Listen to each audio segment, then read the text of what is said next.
जय राधा माधव कुंज बिहारी, जय राधा माधव कुंज बिहारी, जय गोपी जन वल्लभ गिरिवरधारी, जय गोपी जन वल्लभ गिरिवरधारी, यशोदानंदन ब्रज जन रंजन, यशोदानंदन ब्रज जन रंजन, यशोदानंदन ब्रज जन रंजन, यमुना तीर वनचारी, यमुना तीर वनचारी, जय राधा माधव कुंज बिहारी, जय राधा माधव कुंज बिहारी, हरे कृष्णा कृष्णा कृष्णा हरे हरे, हरे राम राम राम हरे हरे, हरे कृष्णा कृष्णा कृष्णा हरे हरे, हरे राम राम राम हरे हरे, हरे कृष्णा कृष्णा कृष्णा हरे हरे, हरे राम राम राम हरे हरे, गोविंद बोलो हरि गोपाल बोलो, गोविंद बोलो हरि गोपाल बोलो, राधा रमन हरि गोविंद बोलो, श्री राधा रमन हरि गोविंद बोलो, जय राधा दामोदर राधा दामोदर राधे, जय राधा गोपीनाथ राधा गोपीनाथ राधे, जय राधा मदन मोहन राधा मदन मोहन राधे, जय राधा कुंज बिहारी राधा कुंज बिहारी राधे, जय राधा गोविंद राधा गोविंद राधे, जय राधा माधव राधे, जय राधा केशव राधे, जय राधा मधुसूदन राधे, जय राधा रस बिहारी राधे, जय जगन्नाथा बलदेवा जय सुभद्रा, जय गौरानिताय श्री गौरानिताय, जय जय प्रभुपाद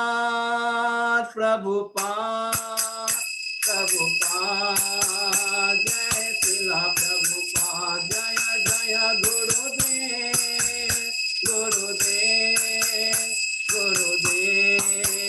गुरुदेव निताय गौर हरि बोल निताय गौर हरि बोल, प्रणाम संकीर्तन की जय, शिला प्रभुपाद की जय। हरि हरि बोल। बहुत बहुत धन्यवाद अजय पोद्दार प्रभु को, बहुत ही सुंदर कीर्तन, और आज एकदम नए विग्रह का दर्शन कराया, बहुत ही सुंदर, कितना नम्रता, कितना भगवान करुणा थी। हरि बोल। बहुत बहुत धन्यवाद अजय प्रभु, और सब भक्तों को बहुत बहुत धन्यवाद सुंदर कीर्तन के लिए। और हम लोग मंगलाचरण शुरू करते हैं।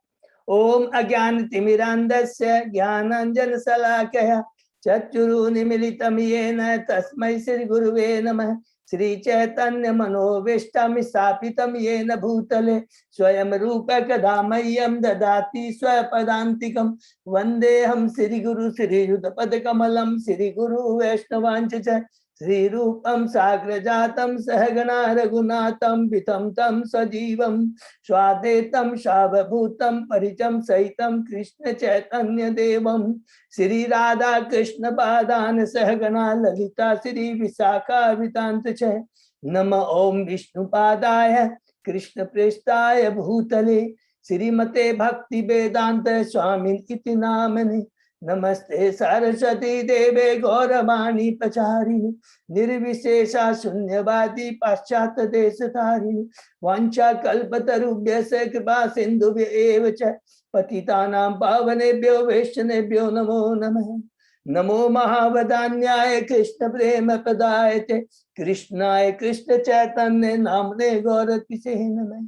हे कृष्ण करुणा सिंधु दीन बंधु जगतपते गोपेश गोपिका कांत राधा कांत नमस्तुते तप्त कांचन गौरांगी राधे बिंदावनेश्वरी विश्वानुसुते देवी प्रणमामि हरिप्रिये नीलांचल निवासाय नित्याय परमात्मने बलभद्र सुभद्रायां जगन्नाथाय ते नमः।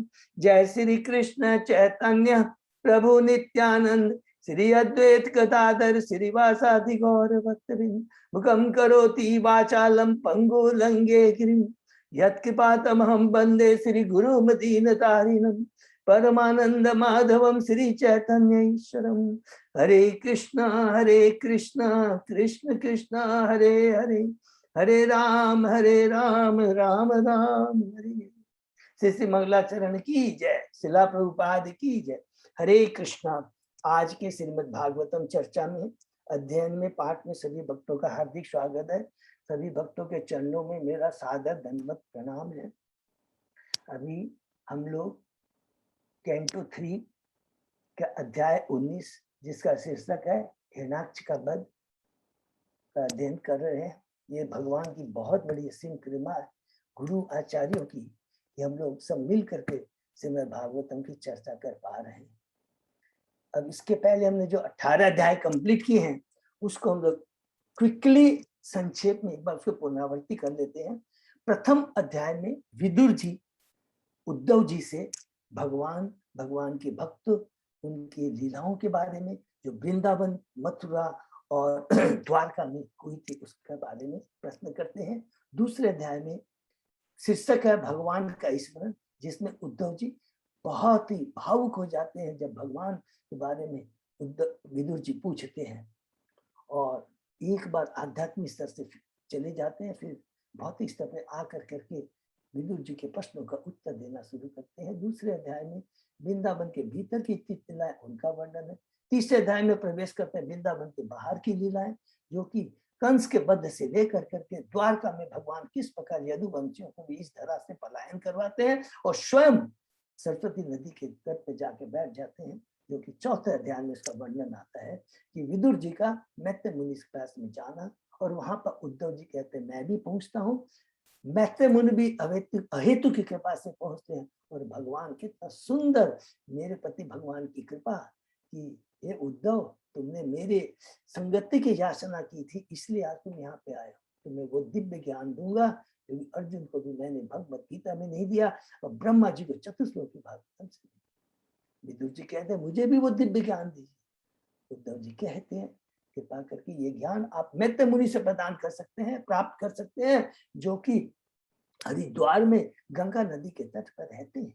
5वें अध्याय में प्रवेश करते हैं कि किस प्रकार विदुर जी उद्धव जी के बोलने से उनके आते सुनकर कर करके मैत्रेय मुनि के पास में चले जाते हैं। शीर्षक है मैत्रेय मुनि का विदुर जी से विदुर जी का मैत्रेय मुनि से वार्ता, जिसमें प्रश्न करते हैं बद्ध जीव के लिए कि बद्ध जीव का वास्तविक सुख किसमें है। भौतिक जगत तो दुखालय है, केवल धोखा ही धोखा देता है। ये सारी चीजें असत्य हैं और सत्य के प्रति आसक्ति दुख का, बंधन का, धोखे का कारण बनता है। उसमें शोक, मोह और भय बना रहता है। उसके बाद कहते हैं कि मुझे भगवान की सृष्टि के बारे में बताइए।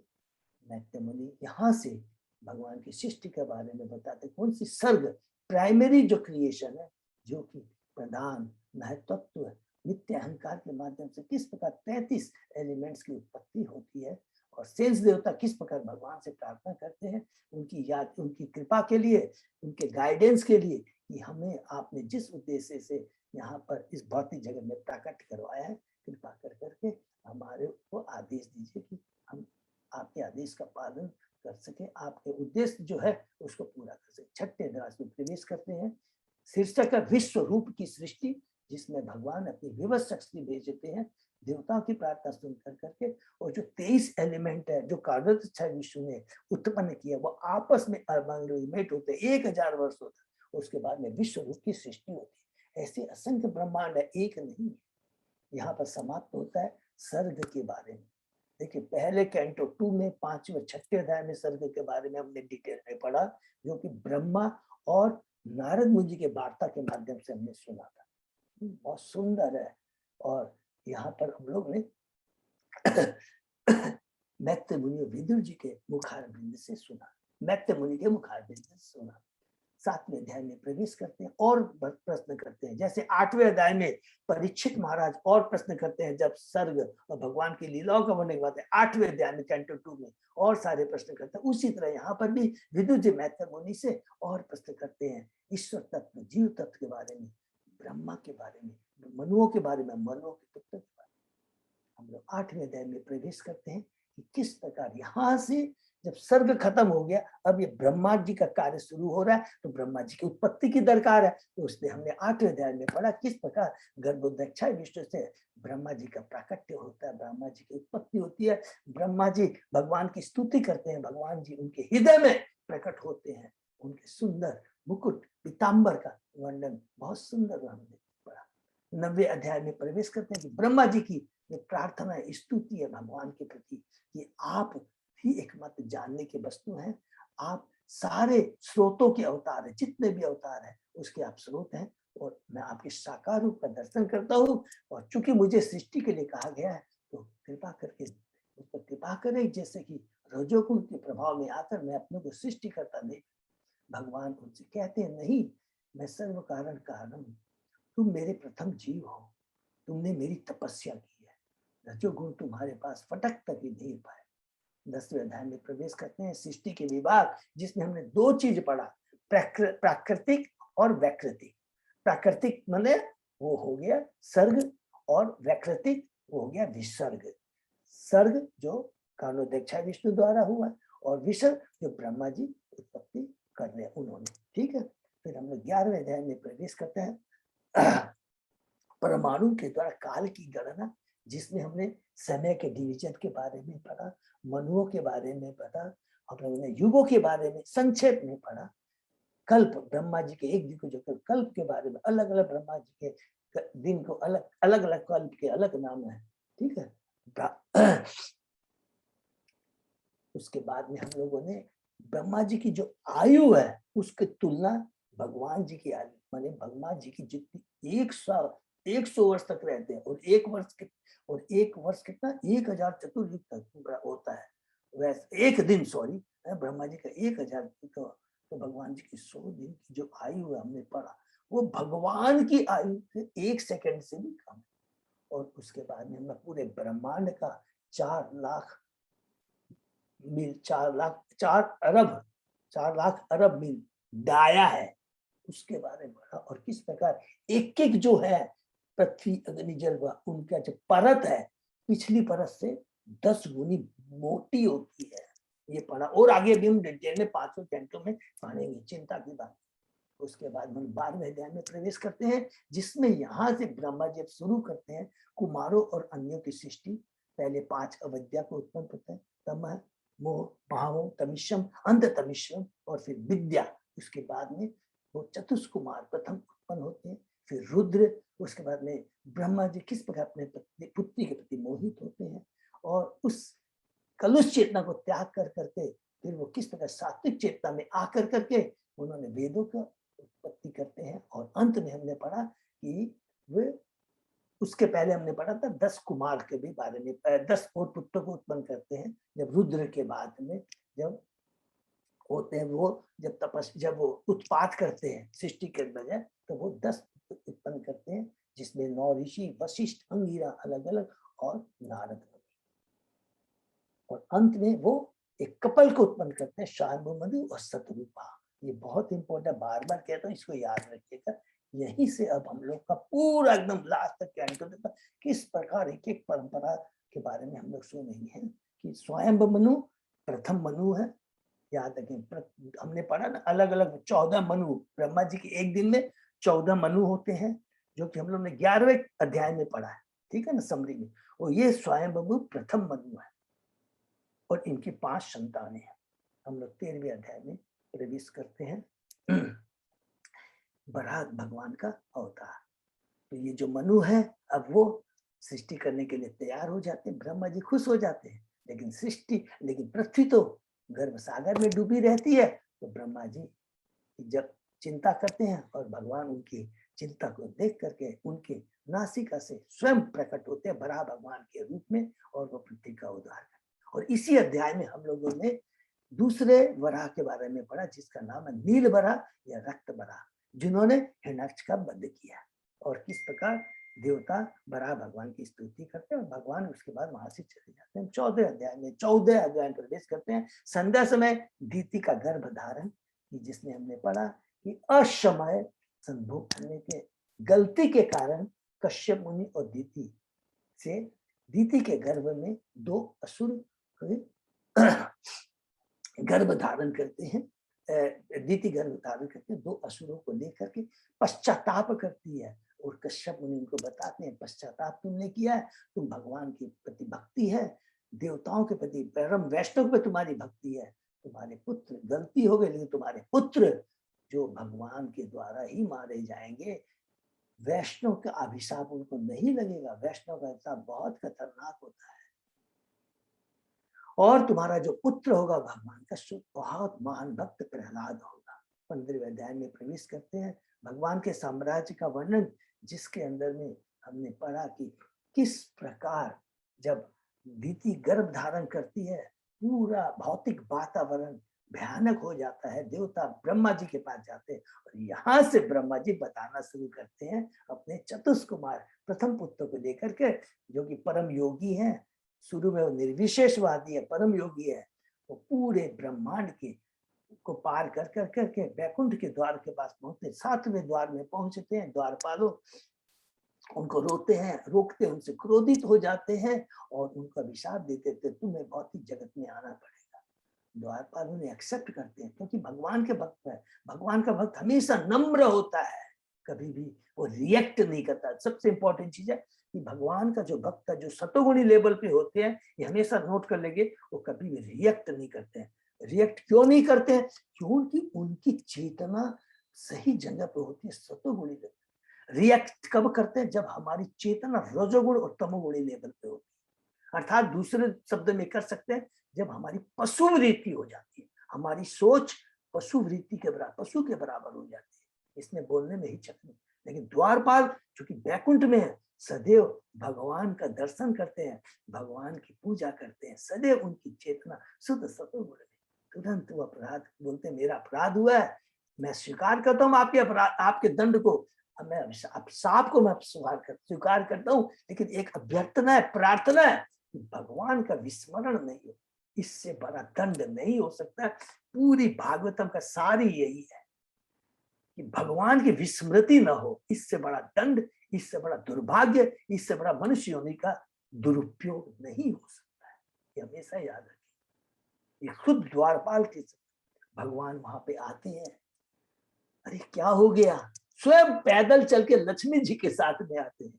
देखिए भगवान की कृपा, चतुष्कुमार उनको देखकर चेतना में परिवर्तन आ जाता है। भगवान के चरणों में अपनी तुलसी को, सुगंध को सूख करके चेतना में परिवर्तन आ जाता है। भगवान के साकार रूप का दर्शन होता है। भगवान के शुद्ध भक्त होते हैं, बन जाते हैं और कहते हैं कि आप निर्विशेषवादियों के समझ प्रकट नहीं होते हैं, आपकी भक्ति से ही हृदय शुद्ध होता है। और जो बुद्धिमान आदमी होता है, केवल आपके नाम गुण लीलाओं का कीर्तन और कुछ नहीं करता है। इंद्र, ब्रह्मा के ये सब पद हैं, वो टेम्परेरी है, उसके बाद में इतना सुंदर ग्लोरीफाई करते हैं, 16 अध्याय में प्रवेश करते हैं। मुनियों द्वारा बैकुंठ के द्वारपालों जय विजय को शाह। तो भगवान अब बोलना शुरू करते हैं। अभी तक 15 के शेष में कहा खत्म होता है, चतुष कुमार बोलते हैं, अब भगवान बोलते हैं, हे द्वारपाल, हे चतुष कुमारों, ये हमसे बड़ी भूल हुई। अरे आपसे भूल? हाँ, मेरे जो भक्त ने भूल किया मेरी ही भूल है, और मेरे में ये जितना ऐश्वर्य है, क्योंकि क्योंकि मैं अपने भक्तों का सेवा हूं, इसीलिए मेरे में इतना ये ऐश्वर्य है, इतनी शक्ति है।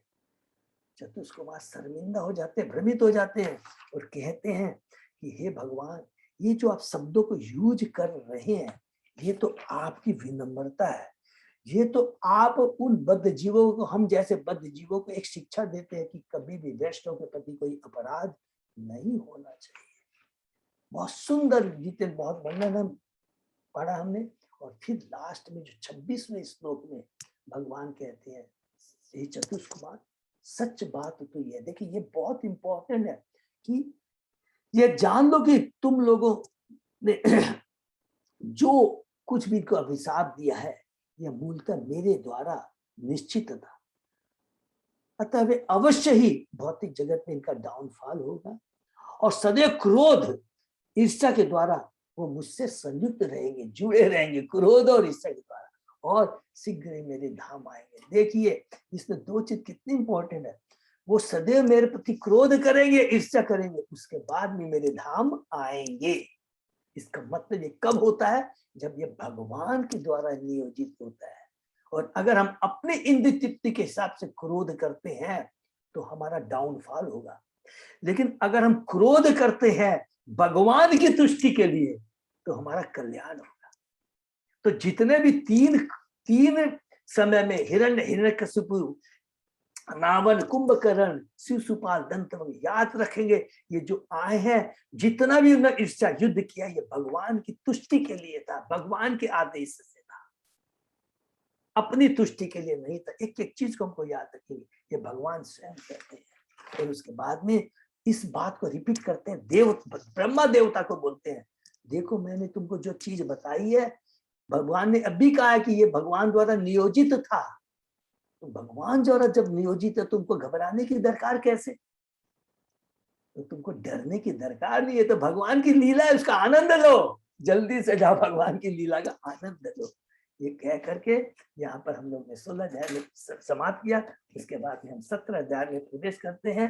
हिरण्याक्ष शीर्षक है, हिरण्याक्ष की दिग्विजय, जिसके अंदर में पढ़ा कि किस प्रकार दीति के 2 असुर उत्पन्न होते 100 साल के बाद में, और दीति बहुत ही लज्जालु थी, बड़ी शर्मिंदा थी। जैसे ही वो इस धरा पर प्रकट होते हैं, अवतार लेते हैं, पूरा वातावरण के बारे में हमने पढ़ा कि किस प्रकार पृथ्वी पर पर्वत कांपने लगे, विशाल बिच्छू उखड़ती, हवाएं चलने लगे, समुद्र विलाप करने लगे, अलग अलग किस तरह के अपशगुन है हमने पढ़ा। गायों के थन से दूध की जगह रक्त निकलने लगा, और विग्रह के आंख से आंसू निकल रहे थे। देखिए असुर प्रवृत्ति होने से कितना वातावरण कलुषित हो जाता है।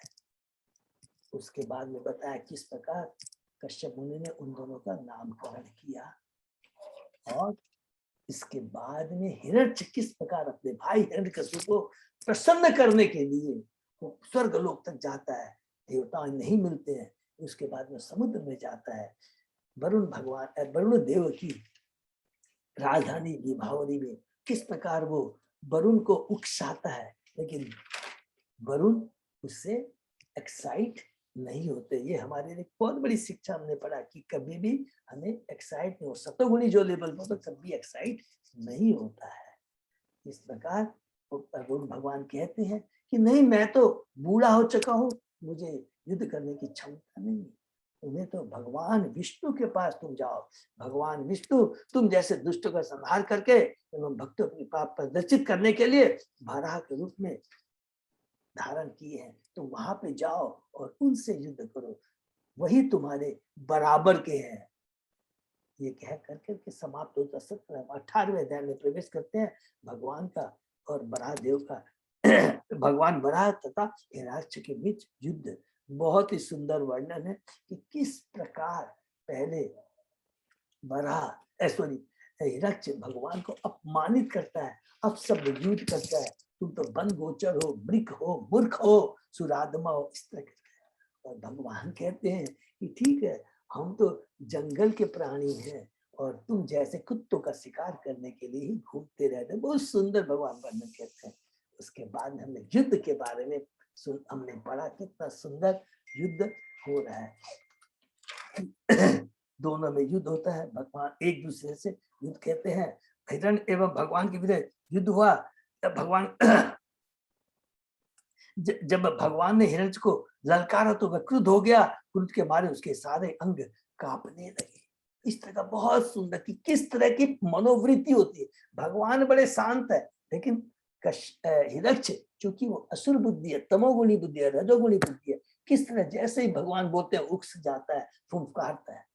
तुरंत ब्रह्मा जी तुरंत वहां आते हैं और भगवान से कहते हैं कि हे भगवान, ये राक्षसों, देवता, ब्राह्मणों को तथा आपको जो समर्पित भक्त है, इनको चुभने वाला ये कांटा है, ये सर्प तुल्य है, इसको जल्दी से आप इसका वध। 19 अध्याय में प्रवेश करते हैं। यहाँ पर भगवान, चूंकि ब्रह्मा जी भगवान के भक्त हैं, भगवान ब्रह्मा जी जो भगवान के भक्त हैं, उनके मधुर वचन को सुन करके उनकी प्रार्थना को भगवान स्वीकार कर लेते हैं। प्रभुपाद जी कहते हैं देवताओं तथा भक्तों की प्रार्थनाएं निष्कपट होती है, किंतु असुरों की प्रार्थनाएं कपटपूर्ण होती है। असुर अल्प बुद्धि वाले देवताओं के पास दो बात बहुत इंपॉर्टेंट हम लोगों ने कल पढ़ा। 19वें अध्याय में कहते हैं कि क्योंकि ब्रह्मा ने भगवान को प्रार्थना की थी, वो निस्वार्थ थी भगवान, लेकिन जो असुर होते हैं, जो केवल अपने इंद्रिय तृप्ति के लिए भगवान के पास भी नहीं जाते हैं, इसके बाद जाते हैं देवताओं के बारे में, बहुत इंटेलिजेंट होते हैं। याद रखिएगा, जो जितने भी असुर होते हैं ना, वो जानते हुए भी कुछ तो भगवान के बारे में विश्वास नहीं करते हैं, और जो विश्वास भी करते हैं भगवान के पास नहीं जाते, देवताओं के। उनको देवताओं की कमजोरी मालूम है, क्योंकि वो भी 3 गुणों से बंधे हुए होते हैं और उनकी पूजा करते हैं। देवता जल्दी से उनके चक्कर में आकर के उनको वरदान दे देते हैं। लेकिन देवता जो भगवान की भक्ति जो पूजा कर रहे हैं, ग्लोरीफाई कर रहे हैं, वो निस्वार्थ भाव से कर रहे हैं। तो ब्रह्मा जी को अपने स्वार्थ से नहीं गए थे, निस्वार्थ भाव से प्रार्थना करते, भगवान खुश हो जाते हैं। उसके बाद में हमने कहा कि अब यहाँ पर बहुत सुंदर वर्णन है कि हिरण्याक्ष की गदा से भिड़कर भगवान के हाथ से गदा गिर जाती है, हरि बोल। लेकिन हिरण्याक्ष के बारे में भी सुनना हमने, हिरण्याक्ष ने निरशस्त्र भगवान को वार नहीं किया और भगवान ने असुर की इस धर्म प्रीता की प्रशंसा की। तब भगवान ने अपने गदा को उठाया नहीं, उन्होंने अपना सुदर्शन चक्र निकाल दिया। सुदर्शन से युक्त भगवान को जब हिरण्याक्ष अपने समक्ष देखता है तो वह सांप की तरह और फुफकारने लगता है। उसने हवा में उछलकर अपनी गदा को फेंका। भगवान ने अपने बाएं हाथ से उसकी गदा को नीचे गिरा दिया। हिरण्याक्ष ने फिर अपनी गदा को भगवान पर फेंका, लेकिन भगवान ने उसे उसी तरह पकड़ लिया जिस प्रकार सर्प, गरुड़ सर्प को पकड़ लेता है। बहुत सुंदर वर्णन है। अब हिरण्याक्ष अग्नि के समान प्रज्वलित करता हुआ अपना त्रिशूल निकालता। उसका जो त्रिशूल है, क्या लिखा है कि अग्नि के समान प्रज्वलित करता है, किंतु अपने तेज धर वाले उस सुदर्शन चक्र को भगवान, उस त्रिशूल को भगवान अपने सुदर्शन चक्र से खंड खंड कर देते हैं। फिर हिरण्याक्ष भगवान को चौड़े वक्ष स्थल पर, जिस पर सिरवस का चिन्ह था, अपनी मुष्टिका से वार किया। भगवान वरा के शरीर का अंग तक हिला तक नहीं, भगवान तनिक भी नहीं हिलते हैं। और कितना सुंदर वर्णन आया कि जब वो भगवान पर मुष्टिका चलाता है तो किस तरह का होता है कि जिस प्रकार हाथी पर फूलों की मालों से प्रहार हो रहा है। और यहाँ प्रभुपाद जी ने बहुत सुंदर वर्णन किया है, उसको हम लोग रिपीट करते हैं। हिरण्याक्ष अपनी मुक्ति के लिए भगवान से युद्ध कर रहा था, ये प्रभुपाद जी कह रहे हैं। याद रखेंगे, ये भगवान की तुष्टि के लिए कार्य हो रहा है और भगवान की तुष्टि में उसकी मुक्ति है, क्योंकि वो भगवान की तुष्टि के कार्य कर रहा था, भगवान को आनंद प्रदान कर रहा था और भगवान उसको मुक्ति दे। और वो अपनी मुक्ति के लिए, वो लालायित किसके लिए था कि जल्दी से मैं भौतिक जगह से छोड़ करके मैं अपने प्रभु के वैकुंठ धाम में जाकर के उनकी सेवा में अपने को नियुक्त कर सकूं। भगवान को अपने दिव्य शरीर पर किया गया प्रहार वैसा ही लग रहा था जैसे खेल खेल में पिता अपने छोटे शिशु से लड़ते हैं। अब हिरण्यकश्यप सभी दिशाओं में अपनी माया, अब क्या करता है वो पूरी मायावी शक्ति के द्वारा आकाश में पीत बल, रक्त, मल, मूत्र तथा हड्डियों की वर्षा करता है। पर्वतों में नाना प्रकार के अस्त्र शस्त्र, त्रिशूलधारी राक्षसनियां, इस तरह का ये भगवान ने अपने त्रिशूल को उत्पन्न करता है। हिरण्याक्ष द्वारा प्रदर्शित इंद्रजाल की शक्तियों को भगवान ने अपने सुदर्शन तख्त से तहस तहस कर दिया। उसी समय अब यहाँ पर उसी समय अब हिरण्याक्ष का अंत होने वाला है। तो हमने पढ़ा उसी समय माता दीति के हृदय में कंपन हुआ, उसे अपने पति के वचनों का स्मरण हो गया और उसके स्तनों से रक्त बहने लगा। हिरण्याक्ष भगवान को अपने भाव में भरकर आलिंगन करना चाहा, किंतु वह आश्चर्यचकित हो गया कि जब उन्हें देखा कि भगवान अपने बाहुपाश से बाहर निकल गए। प्रभुपाद जी यहाँ कहते हैं असुर हिरण्याक्ष अपनी सीमित भाव के भीतर भगवान को बंदी बनाना चाहा, किंतु उसे मालूम नहीं था कि भगवान तो महान से महानतम है और सूक्ष्म से सूक्ष्म है। वो तो अष्ट सिद्धि तो बहुत मामूली चीज, वो तो असुरों को भी मिलती है, योगियों को भी मिल जाती है, तो भगवान को नहीं मिलेगी। सब चीज तो भगवान से ही आती है, लेकिन असुरों की बात को फिर बहुत लास्ट में हमने पढ़ा भगवान अपनी अचिंत शक्ति से विराट रूप धारण कर सकते हैं और साथ ही साथ अपने भक्तों के पूज्य विग्रह के रूप में एक बक्से में बंद हो जाते हैं। हरि बोल, ये भगवान की कृपा है, भक्ति है। यहाँ तक हमने पढ़ा कैंटो 3 के 19वें अध्याय, उसके आगे हम लोग आज शुरू करते। ओम नमो भगवते वासुदेवाय, ओम नमो भगवते वासुदेवाय, ओम नमो भगवते वासुदेवाय। नारायण नमस्कृत्य नरं चैव नरोत्तमं देवी सरस्वती व्यासं ततो जयम् उदीरे। नष्टप्रायेषु अभद्रेषु नित्यं भागवत सेवया भगवती उत्तम श्लोके भक्ति भवति नैष्ठिकी। आराधयो भगवान ब्रजेश तनय ततधाम वृंदावनम रमया काचित् उपासना व्रजवधू वर्गेण्य कल्पिता। श्रीमद्भागवतम प्रमाणम अमलम प्रेमा पुमर्तो महान श्री चैतन्य महाप्रभो मतम तत् आदरो न पर। हरे कृष्णा कृष्ण कृष्ण हरे हरे, हरे राम राम राम हरे हरे। कैंटो 3 अध्याय 19 श्लोक नंबर 25।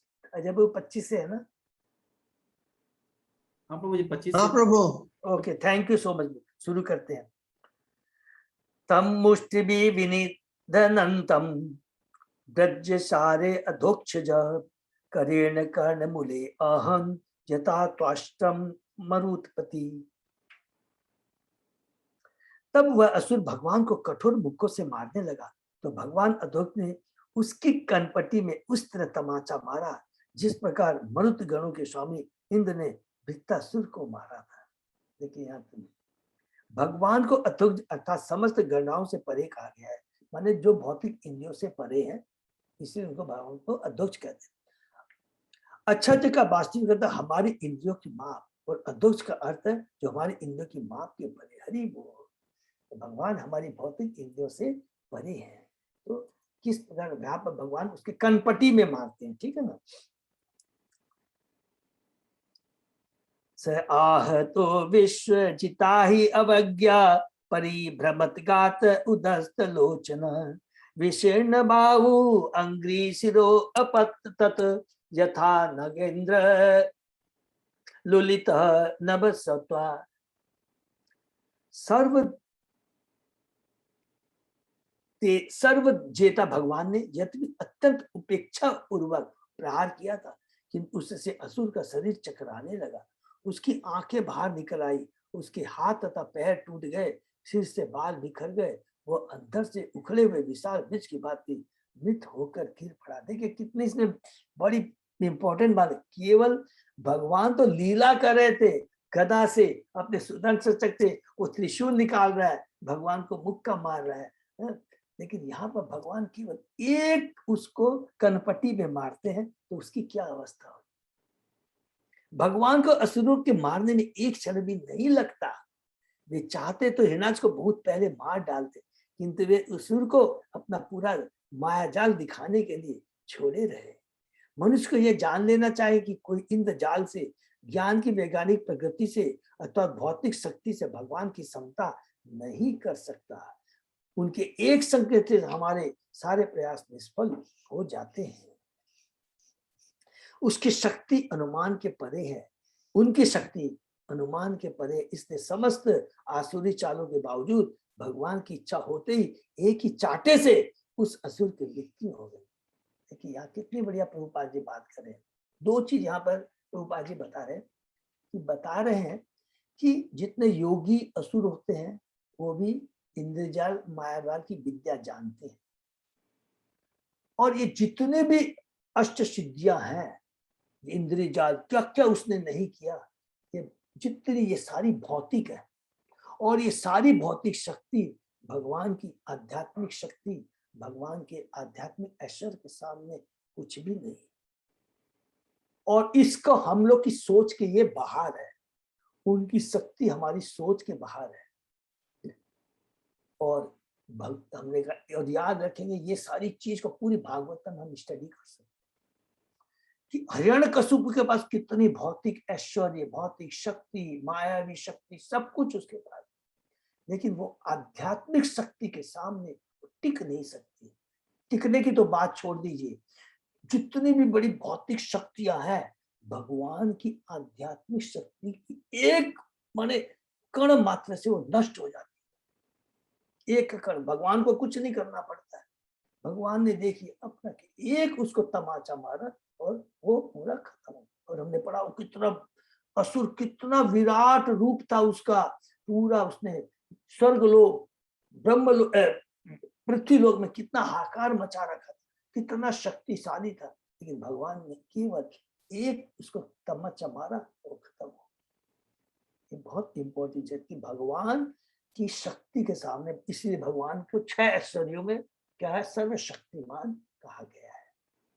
ये केवल भगवान की नहीं, भगवान के भक्तों में उतनी बड़ी आध्यात्मिक शक्ति रहती है।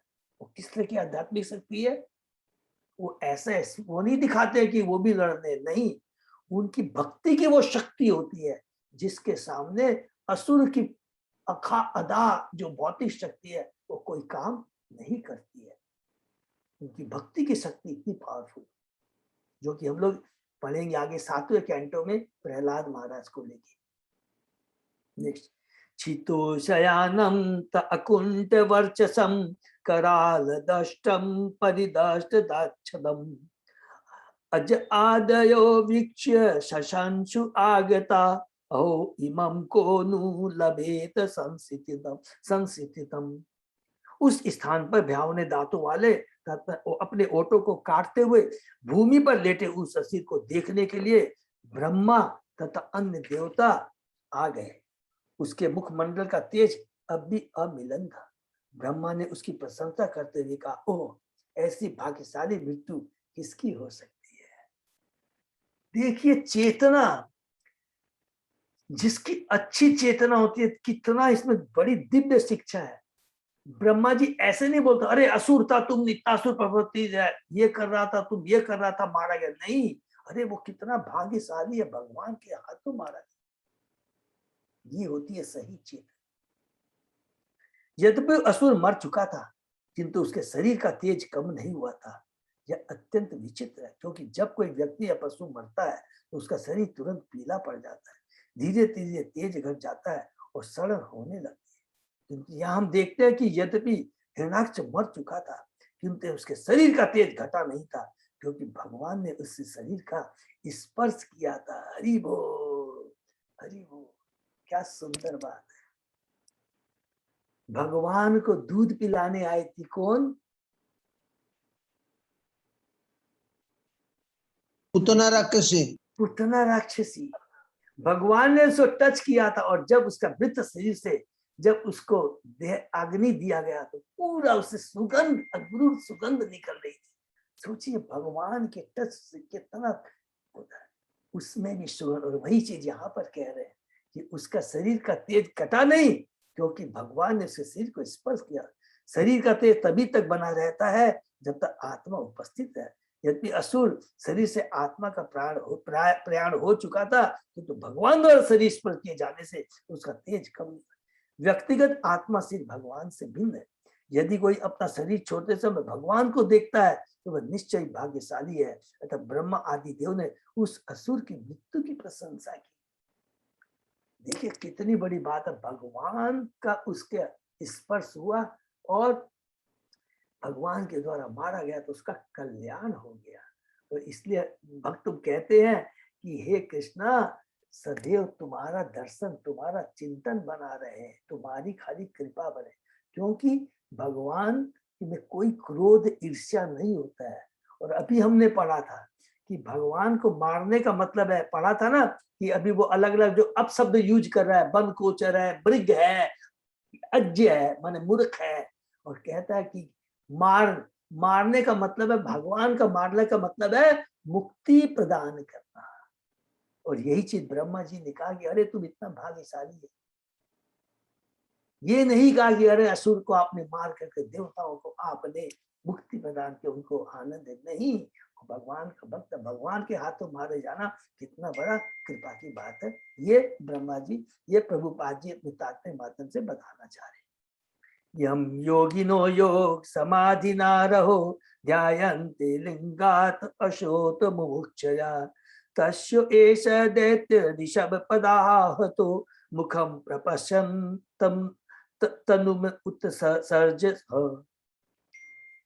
ब्रह्मा ने कहा योगी जन योग समाधि में अपने मिथ्या शरीर से छूटने के लिए जिसका एकांत में ध्यान करते हैं, उन श्री भगवान के पादाग्र से इस पर प्रहार हुआ है। दीति के पुत्रों में शिरोमणि इसने भगवान का मुख देखते देखते अपने मर्त शरीर का त्याग किया है। तात्पर्य श्रीमद् भागवत के इस श्लोक में योग विद्या का स्पष्ट वर्णन हुआ है। यहाँ कहा जाता है कि ध्यान करने वाले योगियों का चरम लक्ष्य इस भौतिक शरीर से छुटकारा पाना। फलतः वे समाधि प्राप्त करने के लिए एकांत में ध्यान करते हैं। योग एकांत में संपन्न होना चाहिए, किसी सार्वजनिक स्थल या मंच पर नहीं, जैसा कि आजकल के योगी करते हैं। ये जस्ट प्रभुपाद जी बता रहे हैं। वास्तविक योग का उद्देश्य देखिए, वास्तविक योग का उद्देश्य भौतिक देह से छुटकारा पाना है। योगाभ्यास का उद्देश्य शरीर को समर्थ तथा तरुण बनाए रखना नहीं है। किसी भी आदर्श विधि में तथाकथित योग के ऐसे विज्ञापन की अनुमति नहीं जाती। इस श्लोक में एक शब्द यम अर्थात उसको आया है, जिससे सूचित होता है कि ध्यान का लक्ष्य श्री भगवान होना चाहिए। हरि बोल। यदि कोई भगवान के बराबर रूप का ध्यान धरता है तो वह भी योग है। इसको नोट कर लें। अर्थात योग का वास्तविक मतलब है कि भगवान का स्मरण, भगवान के बारे में चिंतन। जैसा कि भगवत ने पुष्टि की है, जो मनुष्य भगवान के विविध रूपों में से किसी एक पर अपना ध्यान केंद्रित करता है वह उच्च कोटि का योगी है और भगवान के स्वरूप का चिंतन करता हुआ सरलता से समाधि को प्राप्त होता है। यदि कोई अपनी मृत्यु के समय भी भगवान का ध्यान कर सके तो वह इस भौतिक जगत शरीर से मुक्त होकर भगवान के धाम को चला जाता। भगवान ने इस असुर को यह सुअवसर प्रदान किया। फलतः ब्रह्मा समेत सभी देवताओं को आश्चर्य हुआ। दूसरे शब्दों में कहा जा सकता है कि भगवान के केवल पाद प्रहार से असुर को भी योग सिद्धि प्राप्त हो जाती है। वो स्वयं योगी बन जाता है क्योंकि उसको भगवान के धाम जाने का अवसर प्रदान हो जाता है। वो परम योगी है। योगी नाम अपि सर्वेशा। एतो तो पार्षदो अस्य शापात यातो असत गतिम पुनः कतिपय स्थानम प्रपत्स्येते ह जन्म भी। भगवान के इन दोनों पार्षदों को शापवश असुर परिवारों में जन्म लेना पड़ा है। ऐसे कुछ जन्मों के पश्चात ये अपने अपने स्थानों में लौट जाएंगे। हरि बोल। तो यहाँ पर अल्लाह कुछ का वध हो रहा है। अब यहाँ पर देवता बोल रहे हैं। देवा उच्चु नमोते अखिल यज्ञ तंतवे स्थितो गृहीत अमल सत्व मूर्तये दृष्टिया हतो अयम जगताम अरुण तुद तत्पाद भक्तिया वयम ईश निर्भृता। देवताओं ने भगवान को संबोधित करते हुए कहा, हम आपको नमस्कार करते हैं। आप समस्त यज्ञों के भोक्ता हैं और आपने शुद्ध सात्विक भाव में विश्व की स्थिति बनाए रखने के लिए बड़ा रूप धारण किया है। यह हमारा सौभाग्य है कि समस्त लोगों को कष्ट देने वाला असुर आपके हाथों द्वारा मारा गया। और हे भगवान, अब हम आपके चरण कमलों की भक्ति करने के लिए स्वतंत्र हैं। तात्पर्य, यह संसार 3 गुणों सत्व रजो तमो गुण वाला है, किंतु आध्यात्मिक जगत तो शुद्ध सत्व है। यहाँ यह बताया गया कि भगवान का रूप शुद्ध सत्व है, जिसका अर्थ हुआ कि वह भौतिक नहीं है। इसको भी नोट कर सकते हैं प्लीज। शुद्ध तत्व है, शुद्ध सत्व। 3 गुणों से जब हम ऊपर जाते हैं तो भौतिक शरीर का त्याग होता है और आध्यात्मिक शरीर मिलता है। सिंपल चीज। शुद्ध सत्व गुण में आध्यात्मिक शरीर मिलता है, क्योंकि उसमें तीनों गुणों का कोई प्रभाव नहीं रहता, अर्थात वो अब बद्ध जीव नहीं रहा। बद्ध जीव का मतलब है जो 3 गुणों से बंधा है, और जैसे वो 3 गुणों से ऊपर चला जाता है उसको शुद्ध सत्व गुण में कहते हैं, और उसका शरीर भौतिक नहीं आध्यात्मिक हो जाता है।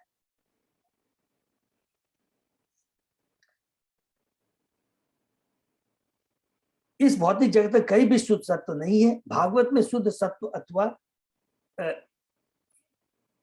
शुद्ध अवस्था को सत्वम विशुद्धम कहा गया है।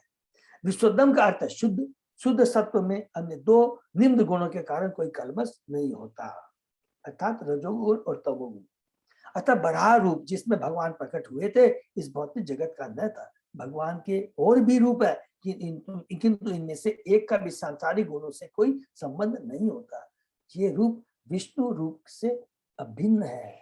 ये विष्णु तत्व है, जीव तत्व नहीं है। भौतिक शरीर नहीं, आध्यात्मिक शरीर है, और विष्णु समस्त यज्ञों के भोक्ता है। वेदों में जिन यज्ञों की अनुशंसा की गई है वे सभी श्री भगवान को प्रसन्न करने के लिए। तमोगुणी होने पर ही मनुष्य अन्य विचोलियों को प्रसन्न करने का प्रयत्न करता है, किंतु जीवन का वास्तविक ध्येय श्री भगवान विष्णु को प्रसन्न करना है। यही नहीं, सभी यज्ञों का उद्देश्य भी भगवान को प्रसन्न करना है। जो जीवात्मा इसे भली भांति समझती है वे देवता, ईश्वर या ईश्वर तुल्य मानी जाती है। क्योंकि प्रत्येक जीवात्मा परमेश्वर का ही अंश है। ममे वांसे जीवलोके जीव होते सनातन। अतः यह उसका धर्म है कि भगवान की सेवा करे और उन्हें प्रसन्न।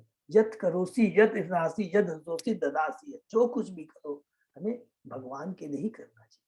सभी देवता सिर्फ भगवान के प्रति आसक्त होते हैं। उन्हीं की प्रसन्नता के लिए विश्व भर को कष्ट प्रदान करने वाले असुर का भगवान ने बंद किया।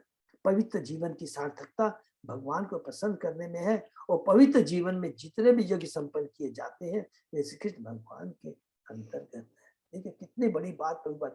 पवित्र जीवन की साथ, यदि हमारा जीवन को पवित्र बनाना है, सार्थक बनाना मनुष्य योनि है, तो हमें भगवान को प्रसन्न करने के लिए, भगवान की तुष्टि के लिए कार्य करना चाहिए।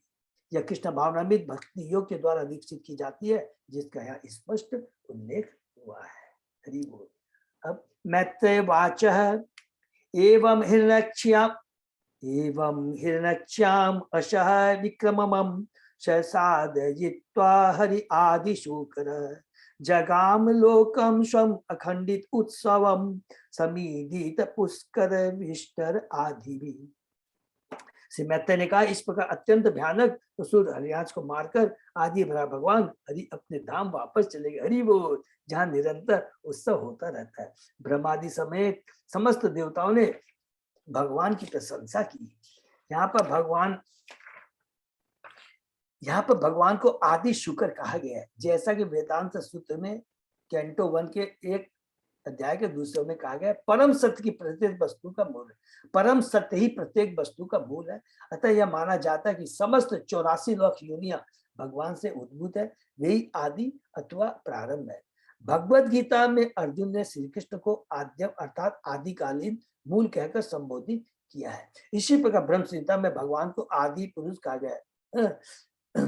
वस्तुतः भगवद गीता में 8वें अध्याय, भगवद गीता के 10वें अध्याय के 8वें भगवान से मत सर्वप्रम, माने जो भगवद गीता का चतुर्श्लोकी का पहला श्लोक है, मत सर्व प्रवृत्ति, मुझी से प्रत्येक वस्तु आगे बढ़ती है।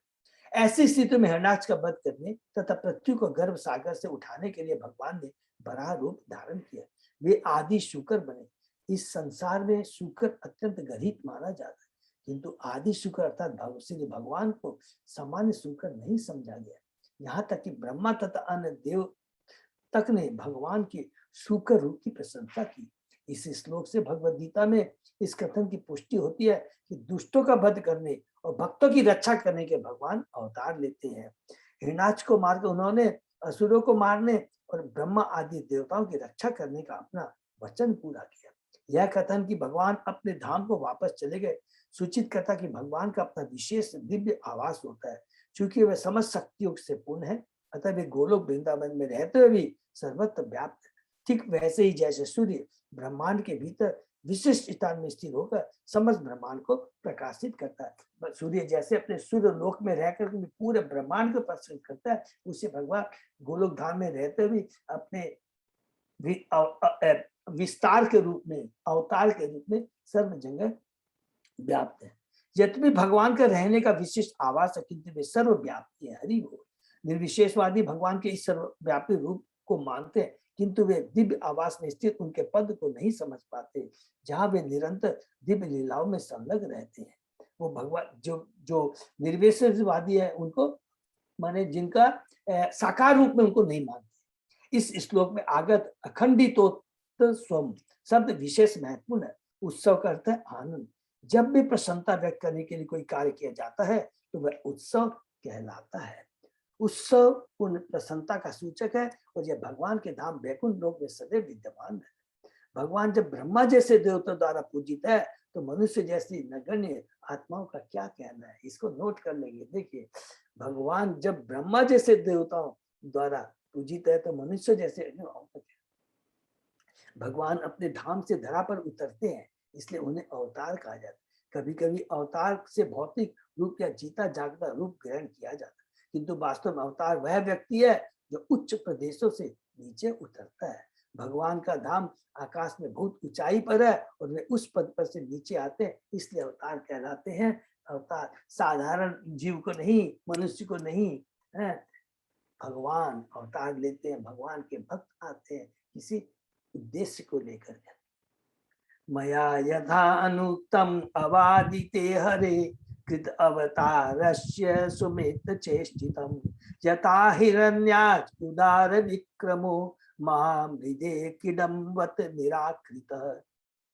मैत्रेय ने कहा, हे विदुर, मैंने तुमसे यह सुनाया कि भगवान ने किस प्रकार प्रथम सूकर अवतार धारण किया और अद्वितीय शौर्य वाले असुर को महान युद्ध में मार डाला, मानो कोई खिलौना रहा हो। मैंने अपने पूर्ववर्ती गुरु से इसे जिस रूप में सुना था वह तुम्हें सुना दिया। हरि बोल। पराशर मुनि से, ठीक है ना, सबको याद है ना, हम लोग ने पढ़ा। संकर्षण भगवान ने चतुष्कुमार ने सांख्य मुनि ने पराशर मुनि और बृहस्पति को, और पराशर मुनि से मैत्रेय मुनि ने सुना। अध्याय 8 में है, याद रखेंगे, भूलेंगे नहीं। जहां मैत्रेय मुनि स्वीकार करते हैं कि उन्होंने भगवान द्वारा हिरण्याक्ष वध को सरल आख्यान के रूप में कह सुनाया। उन्होंने अपनी ओर से उसमें कुछ भी नहीं जोड़ा, वरन जिस रूप में अपने गुरु से सुना था उसी को कह सुनाया। यही प्रामाणिक गुरु, आचार्यों और परंपरा का नियम है। अपने मन से फुल स्टॉप और कॉमा तक नहीं जोड़ना है। इसीलिए पूरी भागवत में, गीता में आपने कभी भी नहीं सुना होगा किसी भी आचार्य ने ये नहीं कहा मेरे अनुसार, किसी ने नहीं कहा। जो भगवान की वाणी है और परंपरा से जो आचार्यों ने सुना एज इट इज, वो हमें पास ऑन करते हैं, बताते हैं। जब तक इस प्रकार गुरु से प्रामाणिक विधि से सुना न जाए, किसी आचार्य का कथन वैध नहीं हो सकता। यह भी कहा गया है कि यद्यपि हिरण्याक्ष का शौर्य असीम था, किंतु भगवान के लिए वह खिलौना मात्र था। बालक बिना किसी प्रयास के अनेक खिलौने तोड़ देता है, उसी प्रकार संसारी मनुष्य की दृष्टि में भले ही असुर कितना ही शक्तिशाली क्यों न हो, भगवान को ऐसे असुर के मारने में कोई कठिनाई नहीं होती। तो हम ये इतना विश्वास होगा तो हमारे जीवन में ये बहुत काम आएगा कि कोई भी भौतिक शक्ति, आसुर प्रवृत्ति भक्ति के सामने टिक नहीं सकती। असल में वास्तव में पूरे वातावरण में शांति उत्पन्न करना है, कृष्णमय वातावरण बनाना है, तो केवल भक्ति के माध्यम से हो सकता है। आसुरी प्रवृत्ति युद्ध के माध्यम से नहीं हो सकता। और ये प्रभुपाद जी ने बार बार ये चीज कहा है अपने प्रचार में। प्रभुपाद जी ने कितनी बार कहा, अगर वास्तव में विश्व में शांति चाहिए तो से ही हो सकती है, और इसके अलावा कोई भी आंदोलन इस कार्य को पूरा नहीं कर सकता है।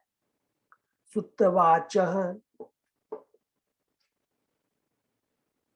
इति कौशारव आख्याताम आशु तत्व भगवत कथाम छता आनंदम परम लेबे महाभागवतो द्विज।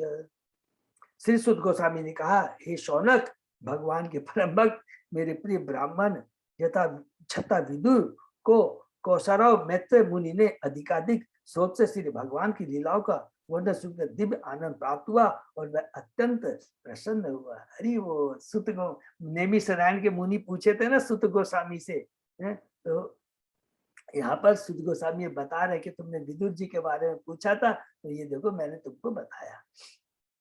यदि कोई भगवान की लीलाओं को सुनकर दिव्य आनंद उठाना चाहता है तो उसे आधिकारिक सोच से सुनना चाहिए। प्रभुपाद जी बहुत चिंतित रहते हैं, वैसे एक ही चीज बोलते हैं कि अधिकारी से सुनना चाहिए।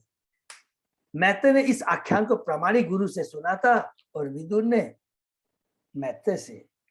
जो कुछ अपने गुरु से सुनकर आपको उसी रूप में कहने से मनुष्य अधिकारी व्यक्ति बन जाता है। हरि बोल, इसको भी हम लोग नोट कर लेंगे। जो कुछ अपने गुरु से सुनकर उसको उसी रूप में कहने से मनुष्य अधिकारी व्यक्ति बन जाता है, और जो प्रामाणिक गुरु नहीं बनता वह अधिकारी नहीं हो सकता। इसकी यहाँ स्पष्ट व्याख्या की गई है। यदि कोई दिव्य आनंद चाहता है तो उसे अधिकारी व्यक्ति की खोज करनी होगी। दिव्य आनंद चाहने वाले को अधिकारी व्यक्ति की खोज करनी होगी। भागवत में यह भी कहा गया कि केवल अधिकारी से मन तथा कानों से भगवान की लीलाओं का रसास्वादन किया जाए, अन्यथा अन्य किसी से नहीं। इससे अन्यथा किसी अन्य से नहीं। देखिए, सुनना है तो अधिकारी सुने, नहीं तो मत सुनिए, क्योंकि अभक्त से सुनेंगे तो लाभ की जगह नुकसान हो जाएगा। हमने कई बार एग्जाम्पल पढ़ा है कि अभक्त से सुनने का मतलब है दूध में विष जो पड़ जाता है वो विष पीने के समान हो गया है। इसलिए सनातन गोस्वामी ने विशेष रूप से आगाह किया है कि अभक्त के मुख से भगवान के व्यक्तित्व के संबंध में कुछ भी ग्रहण न किया जाए। अभक्त गण सर्प की तरह है। जिस प्रकार सर्प के जबकि सर्प के स्पर्श से दुग्ध विषाक्त हो जाता है, उसी तरह अभक्तों से भगवत कथा, हरि बोल, इससे दिव्य आनंद तो मिलेगा ही नहीं, साथ ही ये घातक भी होगी। लाभ तो छोड़ दीजिए, नुकसान होगा। भगवान श्री चैतन्य ने भी आगाह किया कि मायावादी विचारधारा वालों से भगवान की लीलाएं नहीं सुनी जाए। उन्होंने स्पष्ट कहा है, मायावादी भाष्य सुनी ले है सर्वनाश। ये चैतन्य महाप्रभु अपने मुख से बोलते हैं। यदि कोई भगवान की लीलाओं का विश्लेषण किसी मायावादी के मुख से सुनता है तो समझिए सर्वनाश हुआ।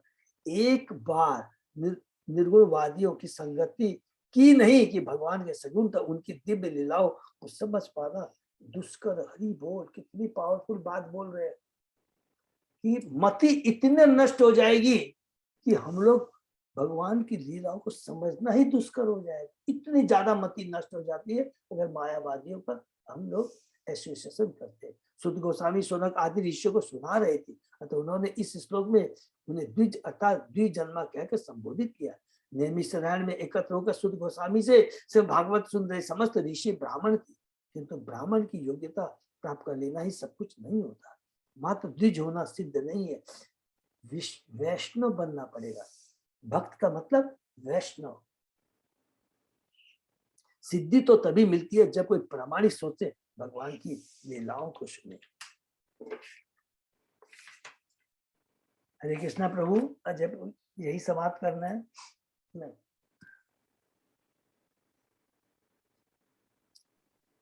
हाँ प्रभु कर सकते हैं, क्योंकि वो 3-4 हो नहीं पाएगा शायद। पूरा तो नहीं होगा, एक श्लोक भले हाँ। होगा मैक्सिमम, पूरा तो नहीं होगा। अच्छा, एक ही बात कल कर लेते फिर। कल करते तो यही समाप्त है। तो ये देखिए, यहाँ हम लोगों ने यहाँ पढ़ा है, ये थोड़ा सा इम्पोर्टेंट है, जैसे इसको हम लोग समराइज करेंगे कि हिरण्याक्ष का यहाँ वध करते हैं भगवान, और हम लोगों ने चैप्टर 13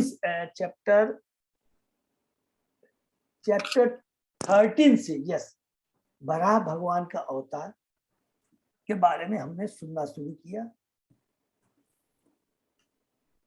स्वयंभू मनु प्रथम मनु है, जिनके काल में हिरण्य वराह भगवान की लीला हुई है।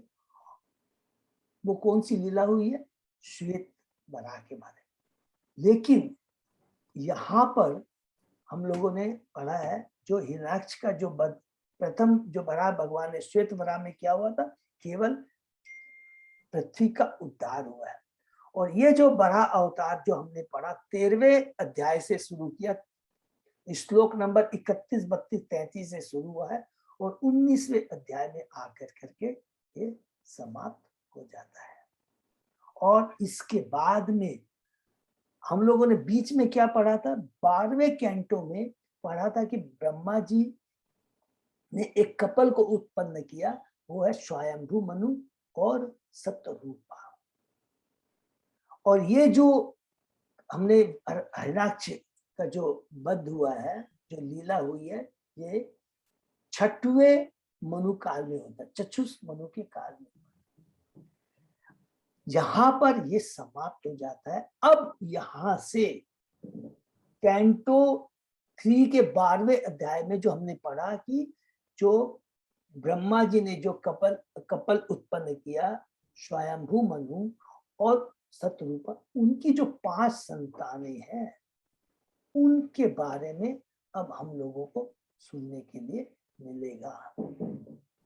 ये एकदम याद रखें।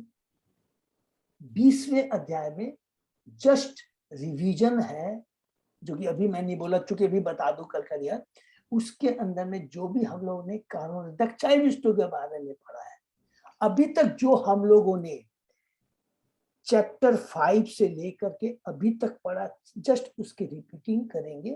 रिपीट करने के बाद में हम लोग स्टार्ट 21वें अध्याय से सीधा ये जितने भी कपल है, स्वयंभू मनु और सतरूपा की ये 5 संतानें हैं, उनके बारे में हम लोग पढ़ना शुरू। अध्याय 21 से शुरू होगा देहूति के बारे में, और पूरे लास्ट तक कैंटो 3 का पूरा लास्ट तक 32वें 33 श्लोक में देहूति के बारे में ही रहे। कैंटो 4 में हम प्रवेश करेंगे, आकृति प्रसूति जो और उनकी 2 पुत्रियां हैं उनके बारे में रहेगा। करीब करीब समझ लीजिए 10-12 चैप्टर का। और उसके बाद में कैंटो 4 के मोस्ट प्रोबेबली 8-10 मेरे को एग्जैक्ट याद है, वहां से लेकर करके पूरा कैंटो 4 तक किसके बारे में रहेगा? उत्तानपाद। और उत्तानपाद के पुत्र कौन है? ध्रुव महाराज। बहुत सुंदर लीला है। और फिर कैंटो 5 से लेकर करके कैंटो 5 के प्रथम अध्याय से लेकर 15वें अध्याय तक स्वयंभू मनु के दूसरे पुत्र प्रियव्रत के बारे में। तो ये पूरा प्रियव्रत है, प्रियव्रत के बारे में हम लोग को सुनने मिलेगा। तो ये बहुत सुंदर लीला। अर्थात ये खत्म हो गया, हम लोग बैक में अब जाएंगे। बैक के मतलब है कि हम लोग अध्याय 12 में जो हमने पढ़ा था, स्वयंभू मनु और सतरूपा के जो 5 संतानें, उनसे स्टार्ट हो जाएगा। ठीक है ना? हरे कृष्णा। और ये बहुत सुंदर लीला है। जो ये जो देहूति का हमने पहले ही पढ़ा है कि देवती साधारण नहीं है, देवती स्वयंभू मनु की पुत्री है, प्रथम मनु की पुत्री। हरे कृष्णा। तो ये हम लोग हरे कृष्णा प्रभु जी, हरे कृष्णा, दंडवत प्रणाम प्रभु जी, दंडवत प्रणाम। बस ये थोड़ा नोट कर लेंगे हैं, जिससे कि कंफ्यूजन नहीं होगा। जो भी हम लोग फिर बाद में मैं रिपीट करूंगा, जिससे कंफ्यूजन नहीं होगा। क्योंकि हम लोग शुरू से कैंटो 1 जो पढ़ के आ रहे हैं, एकदम कैंटो 1 से पूरा हम लोग प्रयत्न करेंगे कि पूरा लिंक हमको समझ में आता रहे, लिंक नहीं टूट रहा है कि कैसे मैत्र मुनि मैत्र मुनि विदुर मुनि आए हैं, उसके बाद में कैसे देहूति से लेकर उनका स्वयंभू मनु पहले आए हैं, फिर स्वयंभू मनु से किस तरह हम लोग पूरे 5 उनकी संतानों के बारे में पढ़े हैं। बीच में जो हिरण्यक्ष का जो आया है वो अलग से ड्यू टू उसको अलग लिंक था, वो यहाँ पर समाप्त हो जाता है। ठीक है? हिरण्यक्ष जो कि 6वें मनवंतर में, चक्षुष मंत्र में इसकी लीला हुई थी। हरे कृष्णा। ठीक है ना?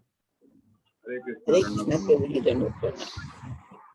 हरे प्रभु कृष्णा प्रभु जी। कोई भी अनाउंसमेंट है अजय प्रभु? नहीं प्रभु जी। ओके तो यही पर हम समाप्त देते हैं। हरे कृष्ण। हरे 10 तारीख को रामनवमी है, प्रभु ने बताया था, तो उस दिन तक 12 बजे तक का व्रत है और सब लोगों को इसमें भाग लेना है। हरे कृष्ण। हरे कृष्ण। सभी भक्तों का बहुत बहुत धन्यवाद। तो आज का सेशन ही विराम करते हैं, फिर कल 7 बजे मिलते हैं। हरे हरे कृष्ण।